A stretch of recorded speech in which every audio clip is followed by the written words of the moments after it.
It's also the day that His Divine Grace, Srila Bhakti Sundar Govindadev Goswami Maharaj came to the lotus feet of Srila Guru Maharaj at Sri Chaitanya Saraswat Mat Navadvip.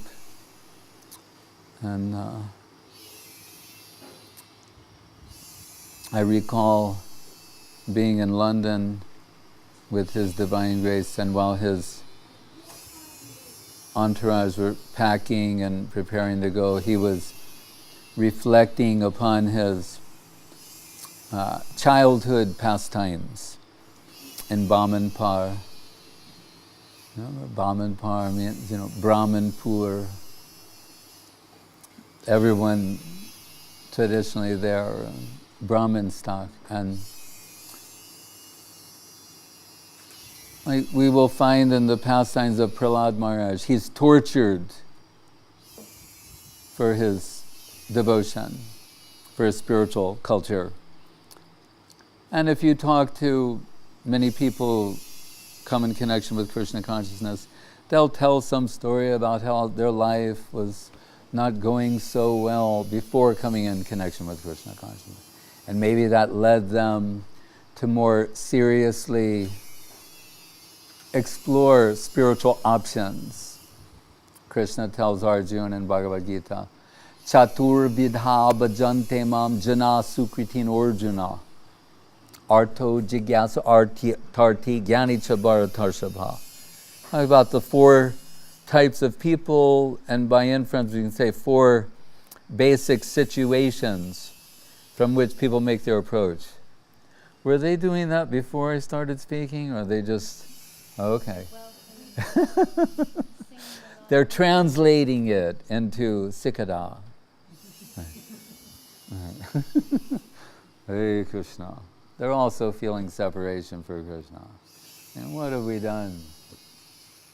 So, anyway, those four situations where someone might get a little nudge to go in the spiritual direction.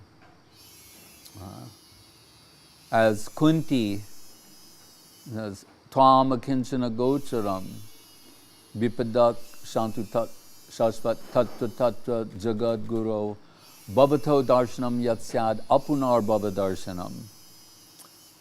Saying actually that when things are going very well, there's a tendency to forget Krishna. Sadhu Shastra Guru Vaishnava. But as Guru Maharaj said, for those who fail to see the value of philosophy, when death comes suddenly or death makes its approach, then they start seeing that philosophy has some value. So Kunti says that when there's adversity, that is the time that we become more earnest, intense in our need for your connection. It's been pointed out, the American short story writer, Lady Flannery O'Connor, she has a story called A Good Man is Hard to Find. And the long and short of it is, in the end, when some highway robber is threatening a woman and her family, the woman suddenly becomes very religious and saying all these things, you're my child. She starts saying all these nice things and talking about the Bible and God and something. And the narrator says, if she'd had a gun at her head at every moment of her life, just think of how spiritual she would be. She would have been a saint. So, of course, there it's being used as irony, but Kunti is saying, actually, it's in times of great adversity that we have more of a tendency to seek shelter, real shelter, asraya vigraha, as opposed to durasaye bahirartamanina, taking shelter of external things. So, but interestingly, Gurudev, ever one to contradict stereotype, he said how nice life was in Bamanpar. his life was wonderful, and he was just musing, saying, I loved everyone, everyone loved me. And he said, not only the people, the trees, the animals, he said, even the rickshaw-wallas. And so there was this mutual appreciation. He was saying his life was very happy. And then a representative of Guru Maharaj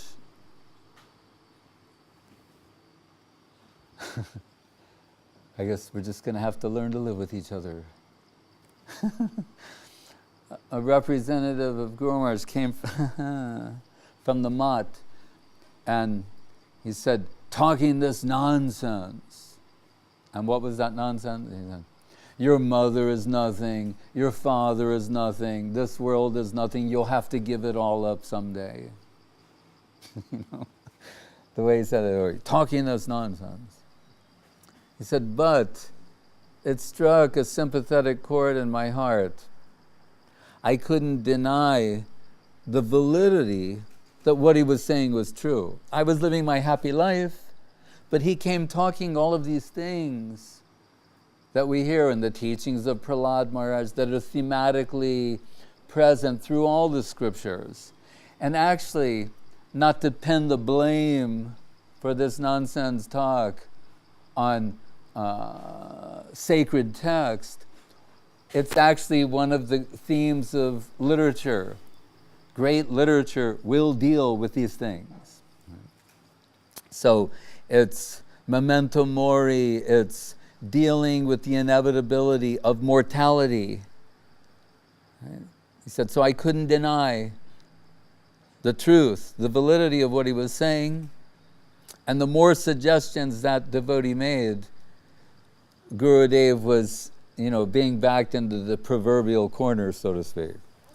So it came time to go to the mat, and Gurudev said, I will go, but have to go right now, at this time, not tomorrow. And then that meant swimming over across the Ganga, and at last coming upon Guru Maharaj's ashram. And Gurudev said, I'd read about so many ashrams, and Ramayana, Mahabharata, Vedic literature. When I saw the mat at that time, there was some apprehension on his part, and that devotee could see that, and he said, it may be a very small ashram and hut, thatched hut. He said, but there's a very big guru living inside. And we know, in the very beginning, Guru Maharaj said to Gurudev, are you prepared to follow my direction and not your mind? So immediately, it's about perspective, acquiring the proper angle of vision. And Guru Maharaj says, in these pastimes of Prahlada Maharaj and Hiranyakashipu and Nrsimhadev, he says that Hiranyakashipu's vision was falsified and Prahlada's vision was verified, his way of seeing, which Hiranyakashipu had a hint of. I remember reading in the Bhakti Rasamrita Sindhu of Rupa Goswami, Prabhupada's Nectar of Devotion. And he's talking about the importance of association. Of all people, Hiranyakashipu is being quoted. And he's telling Prahlada, you have to understand the importance of association. It's like crystal. Whatever you put before it is reflected in. So be very careful about who you associate with, because you're likely to reflect those qualities. His mind was somewhat disturbed. And just like I ask the children here, when they come from the school, I ask them, what are you learning? What's your favorite subject? Or did you learn something today? Did you learn something this week? It's only natural to ask that. So Hiranyakashipu is asking Prahlada Maharaj, what did you learn in school? And in the famous sloka where he addresses him as Asura Varja, the best, oh best of the asuras. Saying, I've learned that mundane life is like falling into a well that has no water in it. Like we have a couple of wells here. They have a little bit of water in them from time to time. But falling, sometimes hitmatma andakupam, like a well, like something that's covered with grass. Mistakenly, you didn't see it, you fell in it, and there's no water in it, and on top of it all, if you cry out, no one can hear you. And he said, rather, I think, than getting involved in mundane life, one should head for the hills, one should go to the forest, one should go to the van. Which is also interesting, the van, and Prabhupada in his purports, he's saying, yes, what is that van, that forest? Vrindavan. Right? That's the ultimate forest. It's not that they're just saying, give up mundane life and just go to a place where you're totally isolated, and there you'll find peace, there you'll find happiness. No, there's an allusion to Vrindavan. Muktir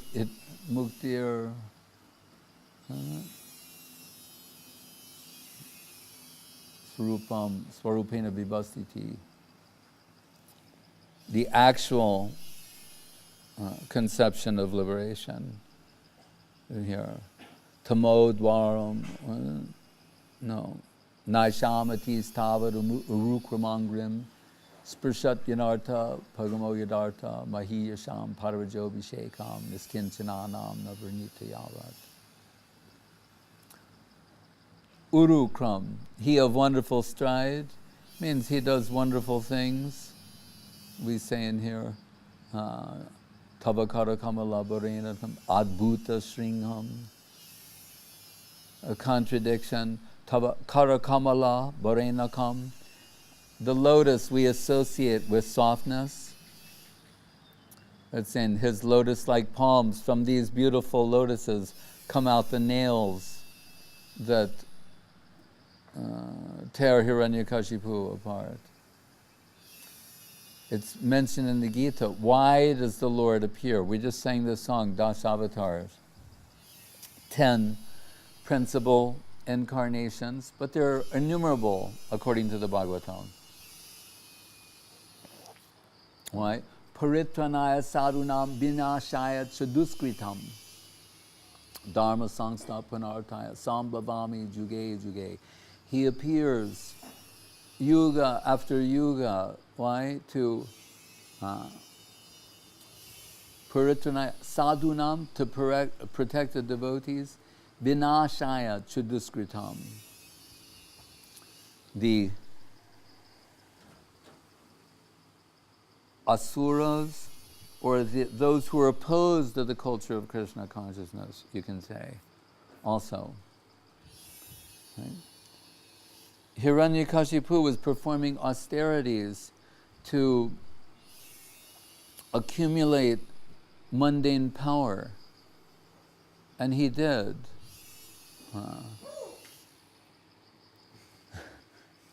Was unparalleled what he did. So intense were his austerities, we're told. A fire, he is standing without moving for 100 celestial years.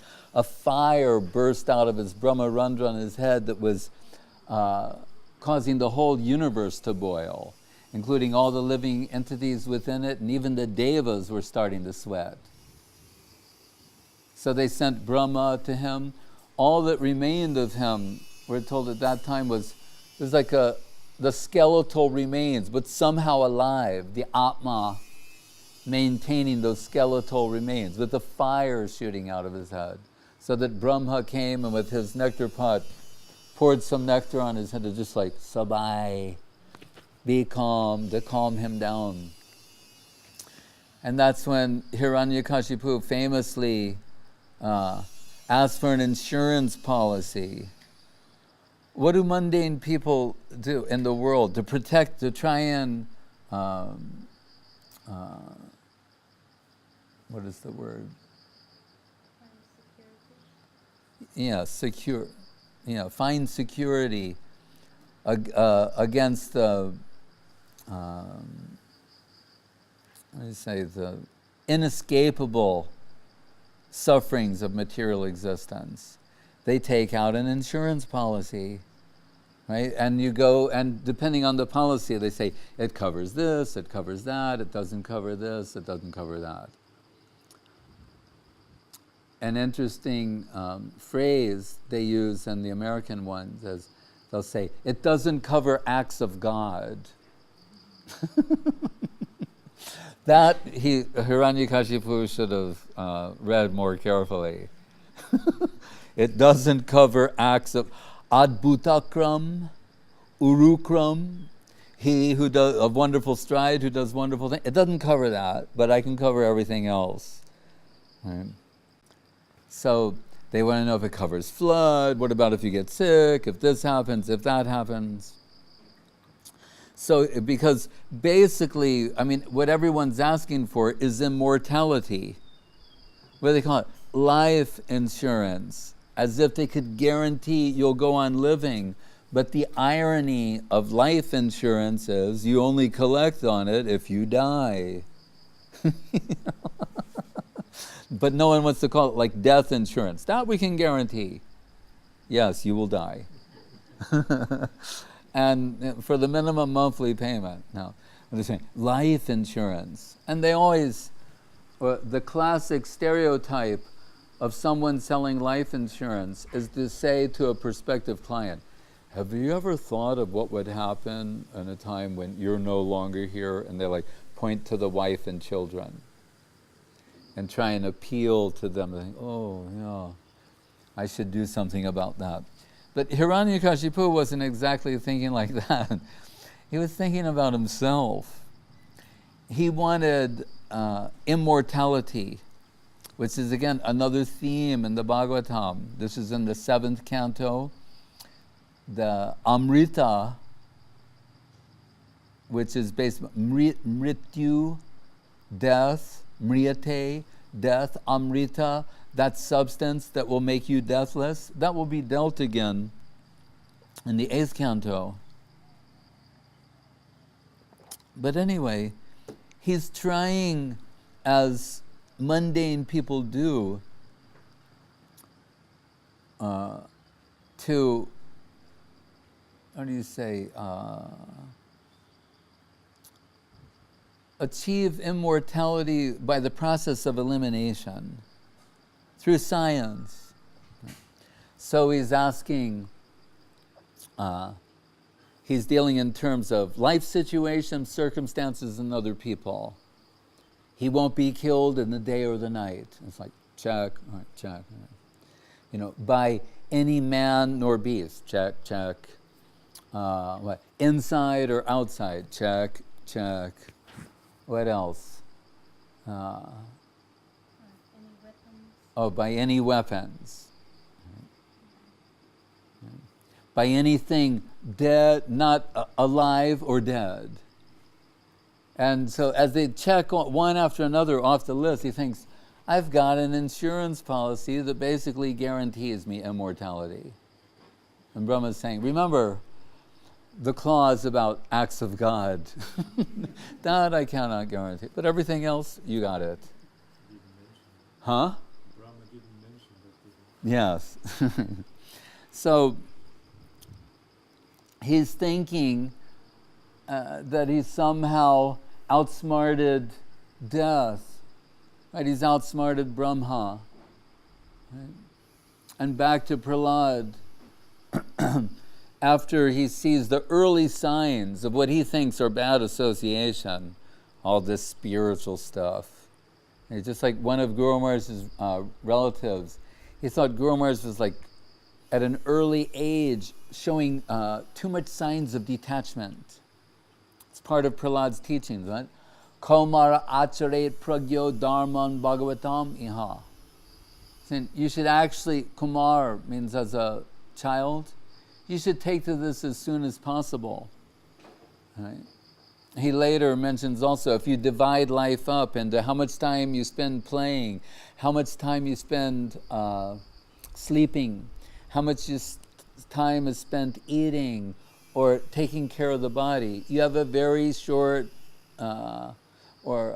small amount of time to spend on spiritual culture. What is Shakespeare's famous line? Out, out, brief candle. It's very short life. Out, out, brief candle. There's a while this candle is lit, and then it'll be out. It'll be over very quickly. So he's saying if you can take it up in childhood. So one of Guru Maharaj's relatives saw this natural tendency toward renunciation in him. And he said, if you, he said, quote, with the latest scientific information at the time, that there's some stars, they're so far away, their light is yet to reach the earth, and light travels at so many 100,000 kilometers per second. He said, so if there is a God, this universe is so vast and so great, do you think he has time for you? We're so insignificant. If there is a God, he's so far away. He's trying to get him to focus more locally. And God is so far away. But Guru Maharaj is already acquainted with the sayings of the Upanishads, particularly Ishopanishad. Tadure tadantike. He said, yes, you're right, he's so far away. But it also says tadantike. He's so near. He's within everything. Is there anywhere God is not? Can you name one place where he isn't? So yes, he may be very far away in one sense, but he's very near in another sense. And that man was silenced. And this is more back on the theme. What does it say in the song? Bahir Nrsimhadev, Hriday Nrsimhadev. He's within, everything is without.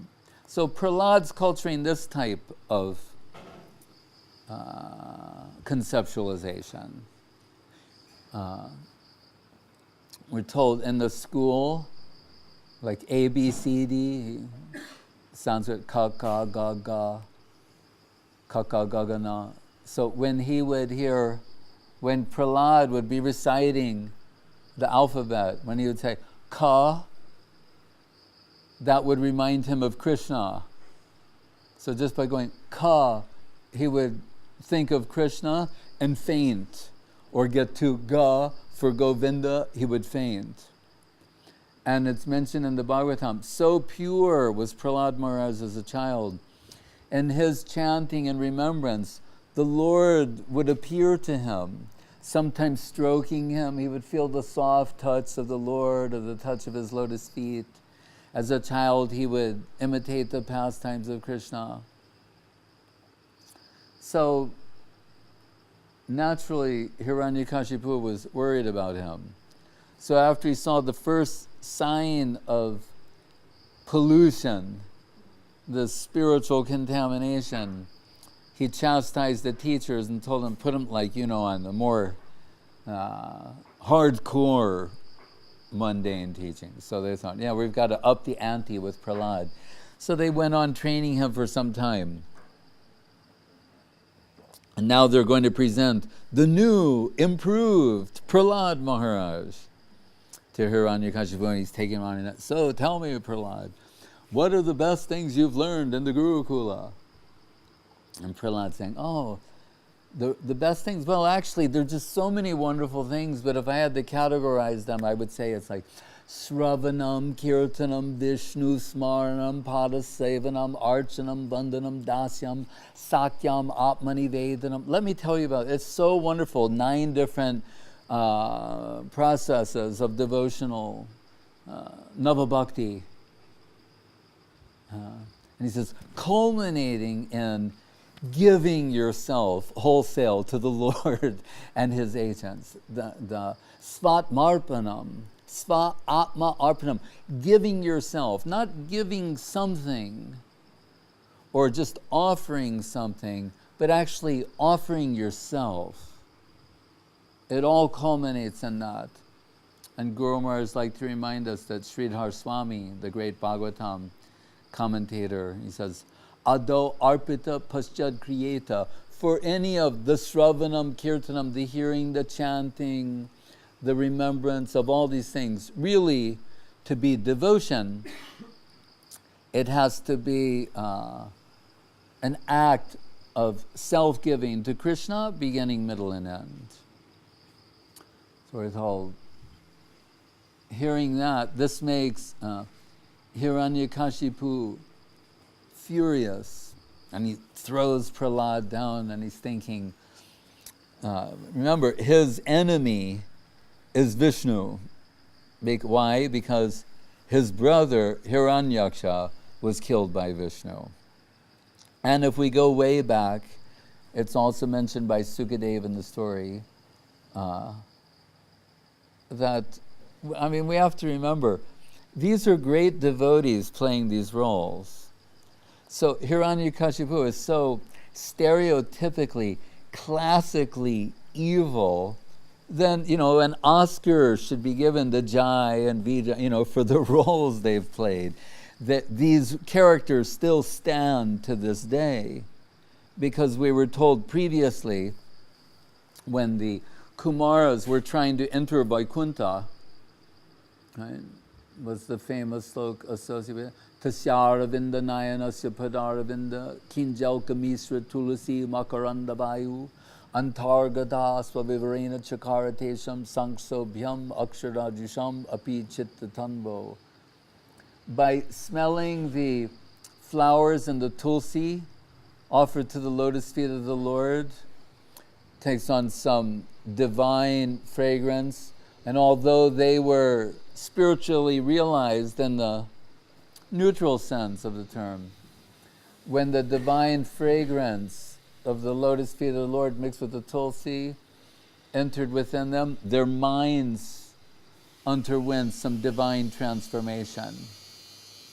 So those four brahmacharis came to enter Vaikuntha, and the gatekeepers, Jai, Vijay, were there, and they prevented them from entering. And this is also part of the play, so that they would become cursed by them.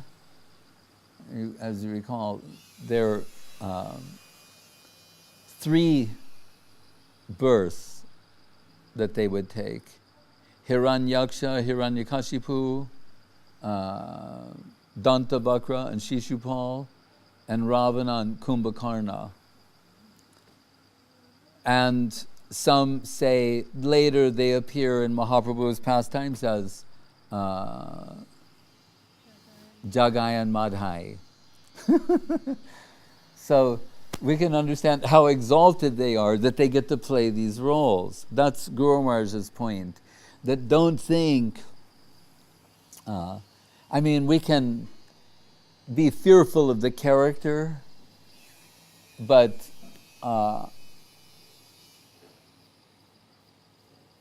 those who play the roles have to be confidential associates, that they can play these parts and play them so well. Still, Hiranyakashipu is furious to hear someone he's trying to train to be a first-class asura, to be spouting all this devotional philosophy and Krishna consciousness. And he knows the principle of association. And he's trying to track down, where did Prahlada get this pollution? And we hear, again in the Bhagavatam, that Narada, who's ever a transcendental mischief maker, revealed to the demigods that Hiranyakashipu's wife was pregnant at the time. So they wanted to commit infanticide, that after that child was born, to kill the child. So they kidnapped her at some point and took her to his ashram. And it was revealed to them at that time that, because they're thinking the child of such a great demon will imbibe those same qualities and be mischief to the world. But it's revealed to them that actually it's the devoted Prahlad. Right? So they're, while undergoing the pregnancy, so many divine instructions are being given, and we're told that the fetus can hear at that time.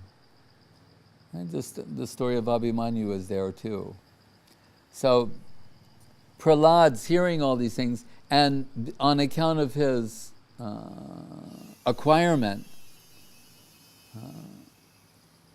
he's getting more benefit from the instructions than his mother is. So he's getting high-level spiritual association, even in the womb of his mother.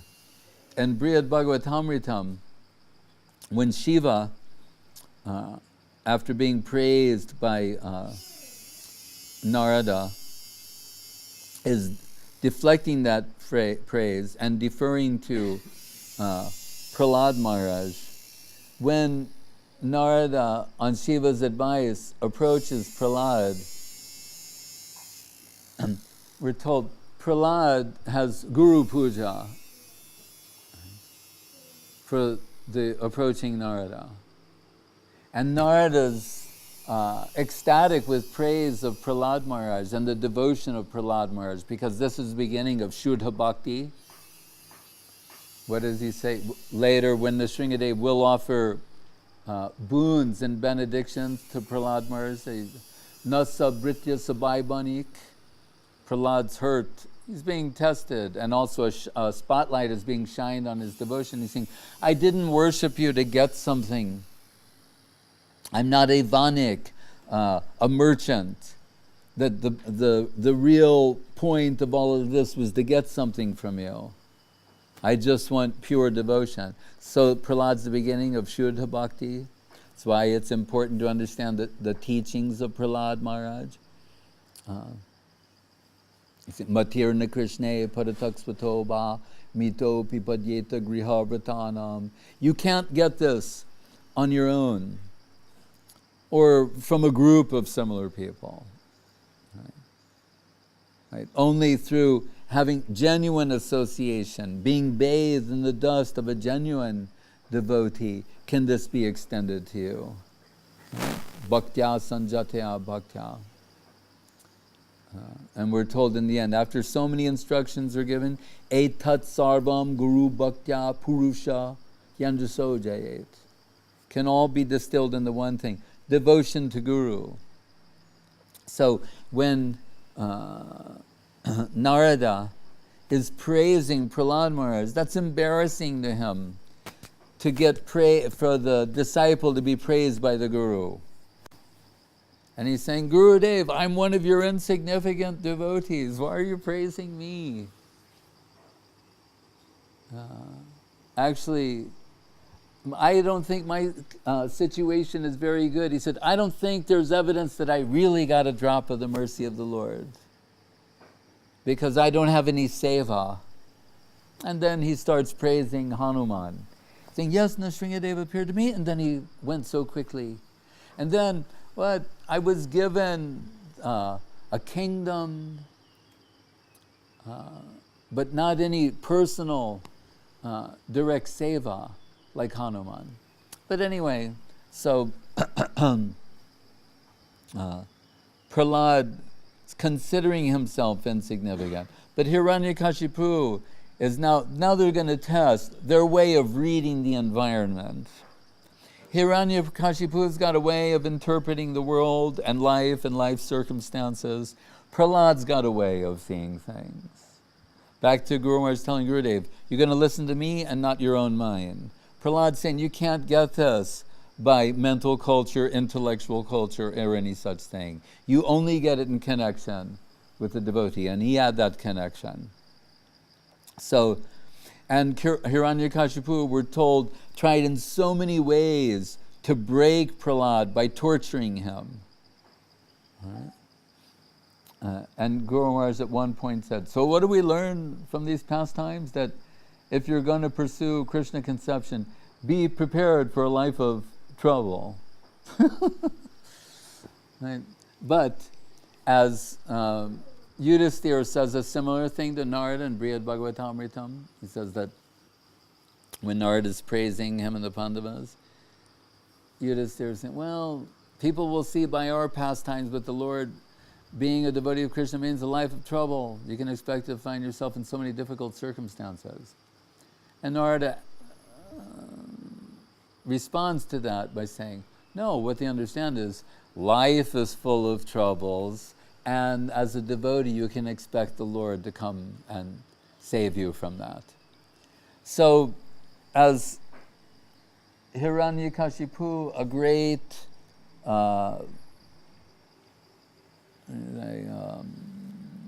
devotee of mundane culture and mundane power, he's fascinated how Prahlad is able to withstand all of the torture upon him, inflicted upon him by his, his surrogates. And he's thinking, this power that you have, Prahlad, where did you get that? And Prahlad's saying, well, from the original source of all power, the same place you get your power. Remember the way you got your power? It's the same source, but a little different. Right? And we're told that in his arrogance, when he thought that even Vishnu, who'd killed his brother as Hiranyaksha, was now afraid of him because he had taken over Indra's throne, the Deva, even Narada was playing along with him, the Gandharvas and others, they'd be offering him praise and songs in his assembly. And he in his arrogance, he thought, Vishnu is such a coward. He's hiding from me. And the devotees say, yeah, that's true. Vishnu, as part of his play, thought he'd hide in the one place that you'd never think of looking for him, in your heart. Right? So, as Hiranyakashipu's curiosity is aroused by Prahlad on finding the source of this power, he's saying, oh, so it's the same source. And you say, that is Vishnu. Well, I think Vishnu is hiding. Where is this Vishnu who's the source of all your power? And he's saying, well, in basic Upanishadic philosophy, he's saying, actually, he's within everything, he's without everything. One of his features is all-pervasive. And we have the Brahma conception, Brahmeti, Paramatmeti, Bhagavaniti Shabhyate. He's within everything. He's all permeating, all pervasive. And this is beginning to enrage Hiranyakashipu to the point of where, in his anger, he pulls out his sword, and like we have so many columns here, he points to, and he's thinking, this is absurd. If he's in everything, he's within everything. Is he in this pillar? And Prahlad says with great confidence, yes. Sometimes Prabhupada said he could see Nrsimhadev peeping, like he's about, and he's going, yes, he's definitely within that particular one. So Hiranyakashipu, like the person who thinks, if we smash the shelagram, the deity is finished. He smashes that pillar with his sword, and we're told at this point, Nrsimhadev could not take it any longer. All the abuse that Prahlada was tolerating. And he came out of the pillar in this what does it say? Adbhuta Sringam. This inconceivably wonderful form. At the same time keeping intact all of Brahma's boons. So it was neither a man nor an animal, but Narahari, the half man, half lion form of the Lord. And as we told, Tara Karakamala Borayanakam Adbhuta Sringham, the soft lotus-like palms, but with nails. And the nails don't qualify as weapons, and neither do they qualify as living or dead, right? They're somewhere on the tata, between being alive and being dead. And it's not on the inside or outside, but on a veranda, on the threshold of a veranda, not in the day or the night, but at twilight, like now. And what other things? Did I miss something? Yeah, that we mentioned. Anyway, pardon me? Not dead or alive. That I thought. All right. Yes. That's what I mentioned. Nails. They're not living or dead. Not a man or beast, but half man, half lion. And then, this isn't enough for Hiranyakashipu, actually. He decides to fight with Nrsimhadev. And they fight around the veranda for some times because he's a lion, has some cat-like tendencies. He's sort of playing with his prey for a while. But at last, Nrsimhadev, roaring, grabs Hiranyakashipu, puts him on his lap, and rips him apart. Result, the roar is so loud, some Brahmin lady nearby, it caused her to prematurely give birth to a child, and how one pastime segues to another. So the husband cursed Nrsimhadev, saying, in a future life, you'll be overwhelmed you'll forget who you are. And that means in Ram Leela, he forgets that he's divine but acts like a king. But at any rate, Hiranyakashipu puts Nrsimhadev on his lap, rips him apart, pulls out his intestines, wears them as a garland. He's roaring, he's covered in blood. All the demigods, Brahma, Shiva, and others, they all appear, start offering prayers to try and pacify the Lord. No one is able to. And Lakshmi Devi on the side, keeping silent, because this moment is meant to shine a spotlight on the devotion of Prahlada Maharaj, who comes forward, and he alone can pacify Nrsimhadev, who was mentioned in Brihad Bhagavatamritam. Nrsimhadev, out of love and affection, starts licking the body of Prahlada Maharaj, his limbs, his face, everywhere. And Prahlada starts offering prayers to pacify the Lord. And the Lord's showing, Paritranaya sadhunam vinashaya chaduskritam. He will appear to protect his devotees and annihilate their enemies. And so all the devotees to this day pray to Nrsimhadev to protect them and remove those things which are obstacles on the devotional path. Sri Nrsimhadev Chaturdashi ki jai, Sri Prahlada Maharaj ki jai.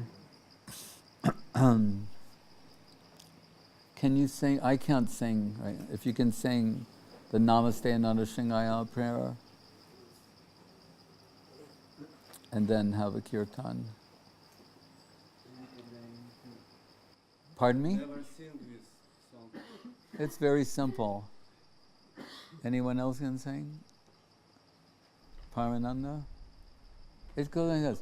No, I'll try and sing it. Namaste Nrsimhaya. Namaste Nrsimhadev. Namaste Nrsimhaya.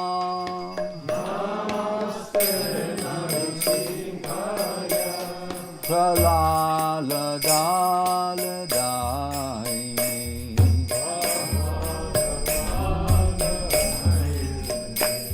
Prahlada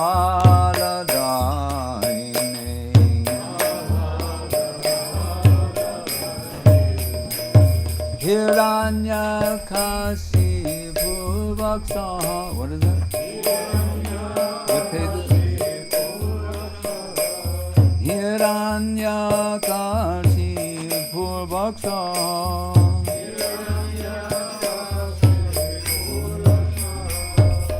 Shilatangkana kalaye.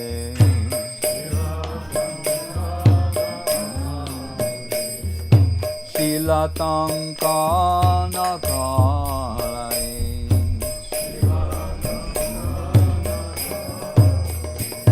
Ito Nrsimha Parato Nrsimha.